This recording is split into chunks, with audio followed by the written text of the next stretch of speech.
Hari Om. Many of us think that samadhi is when a realized soul passes away. But in our sastras, that's not how it has been described. A person can be in samadhi even when alive. And they describe it as two different samadhis. One is a savikalpa samadhi and one is a nirvikalpa samadhi.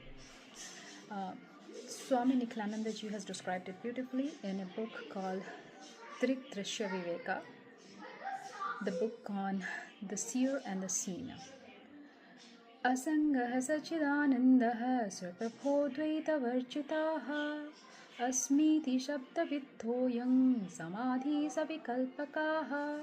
When a soul realizes that he is nothing but existence, consciousness and bliss, that is Satchid Ananda, and he is free from duality and is in the samadhi which is associated with sound, then it is called Savikalpa Samadhi.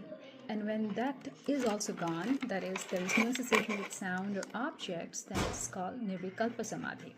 That is Swani Bhuta Rasavesha Drishya Sabda Upekshatu Nirvikalpa Samadhi Syannivata Sthita Deepavat. And a similar verse from Bhagavad Gita is when Lord Krishna says, Yatha Deepo Nivatasto Ningate Sopamasmritaha Jnanino Yatha Chittasya Bhunjate Yogamatmanaha. That is when the mind is as still as a lamp, the fire of a lamp that's placed in a windless place, unflickering.